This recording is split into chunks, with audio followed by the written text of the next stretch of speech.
நீ நான் காதல் சீரியலில் இனிய எபிசோடில் என்ன நடந்திருக்கு அப்படிங்கிறத பார்க்கலாம். இப்படி ஆகாஷுக்கு ஷாக் அடித்த உடனே டாக்டர் வந்து பரவாயில்ல கொஞ்ச நேரம் விட்டுருந்தீங்க அப்படின்னா பிளட்டையே சுண்டி இழுத்துருக்கும், அதுக்கப்புறம் ஒன்றுமே செஞ்சுருக்க முடியாது அப்படி இப்படின்னு வந்து பார்த்திங்கன்னா டாக்டர் நிறைய பயம்படுத்திக்கிட்டு இருக்கிறாரு. இதுதான்டா சந்தர்ப்பம் அப்படின்னு சொல்லிட்டு சுந்தரி வந்து இந்த பழியை அப்படியே தூக்கி அணு மேலே போடுறாங்க.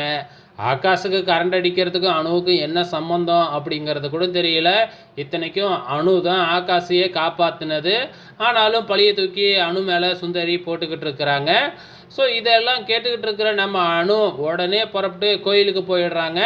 கோயிலுக்கு போயிட்டு அங்கே இருக்கிற பூசாரி கிட்ட தாலி பாக்கியம் நிலைக்கணும் அப்படின்னா என்ன பண்ணணும், என்ன பரிகாரம் இருக்குது அப்படின்னு சொல்லி கேட்டு அந்த பரிகாரத்தை செய்ய ஆரம்பிக்கிறாங்க.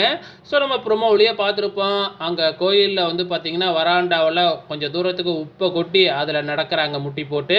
ஸோ இதை வந்து பார்த்திங்கன்னா நம்ம ஆகாஷோட ஃப்ரெண்டு வந்து பார்த்துட்டு ஃபோன் பண்ணி இந்த மாதிரி உன்னோட ஒய்ஃபு இங்கே பரிகாரம் பண்ணிக்கிட்டு இருக்காங்க, நீ அங்கே என்ன பண்ணிக்கிட்டு இருக்க அப்படின்னு சொன்ன உடனே நம்ம ஆகாஷும் அங்கே வந்து என்ன அணு ஏன் இப்படிலாம் பண்ணுற அப்படின்னு சொல்கிறாங்க.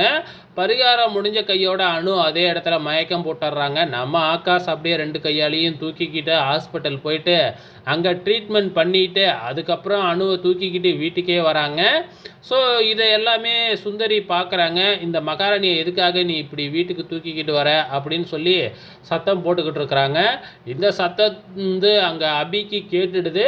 அப்போ வந்து பார்த்திங்கன்னா நீங்கள் எல்லாருமே எனக்கு கரண்ட்டு ஷாக் அடித்ததுக்கு வந்து அணு தான் காரணம்னு சொல்கிறீங்க, ஆனால் என்னை கரண்ட்டு ஷாக்லேருந்து காப்பாற்றினதே அணு தான் அப்படின்னு நம்ம ஆகாஷ் சொல்லிக்கிட்டு இருக்கிறாரு.